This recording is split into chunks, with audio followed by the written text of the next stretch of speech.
સુરતમાં ફરી મેઘરાજાનું આગમન થયું છે। એક દિવસના વરસાદી વિરામ બાદ ફરી મેઘરાજાએ પધરામણી કરી છે। વરસાદને પગલે રોડ રસ્તા પાણીથી તરબોળ થઈ ગયા છે, તો અઠવા, અડાજણ, ભટાર, ઉધના સહિતના અનેક વિસ્તારોમાં વરસાદી માહોલ જામ્યો હતો।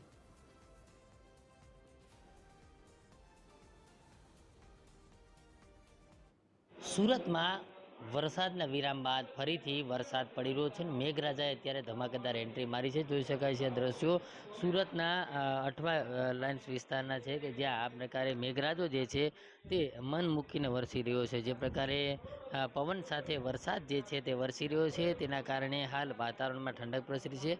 મહત્વનું કહી શકાય કે જે પ્રકારે એક દિવસના વરસાદી વિરામ બાદ ફરીથી વરસાદે મેઘમહેર કરી છે, ત્યારે આસપાસના વિસ્તારો જે છે તે પાણીથી તરબોળ થઈ ગયા હોવાનું સ્પષ્ટ જોવા મળી રહ્યું છે। આસપાસમાં જે પ્રકારે લીલુંછમ વાતાવરણ જોવા મળી રહ્યું છે ને એક આહલાદક નજારાનું નિર્માણ થઈ રહ્યું છે, તેને લઈને ક્યાંય ને ક્યાંય લોકો જે છે તે ક્યાંક ને ક્યાંક વાતાવરણમાં પણ ઠંડક પ્રસરી છે, એનાથી લોકોમાં હાશકારો જે છે તે સ્પષ્ટ જોવા મળી રહ્યો છે। પરંતુ મહત્વની એ વાત છે કે જે પ્રકારે દક્ષિણ ગુજરાતને મેઘરાજાએ ધમરોડ્યું છે, ત્યારે ફરીથી આ પ્રકારે વરસાદ શરૂ થતાં એકંદરે લોકોમાં ક્યાંય ને ક્યાંય ચિંતા સતાવી રહી છે કે શહેરમાં ફરીથી પાણીનો ભરાવો થશે કેમ, કારણ કે જે પ્રકારે છેલ્લા દિવસોમાં જે વરસાદ પડ્યો ને તેના કારણે પાણીનો ભરાવો થયો હતો, ત્યારે ક્યાંય ને ક્યાંય ઘણું નુકસાન છે તે લોકોને પહોંચ્યું હતું। ત્યારે હાલ આ પ્રકારે વરસાદ જે છે તેણે વરસવાનું શરૂ કર્યું છે ને વરસાદ પડતાની સાથે જ ક્યાંય ને ક્યાંય લોકોમાં પણ એક કચવાટ જે છે તે જોવા મળી રહ્યું છે, કારણ કે છેલ્લા દિવસોમાં વરસાદ પડતાની સાથે જ જે પ્રકારનો માહોલ સર્જાયો હતો, ત્યારે આ લોકો કહી રહ્યા છે કે અત્યારે હવે મેઘરાજા ખમૈયા કરે તો સારું, કારણ કે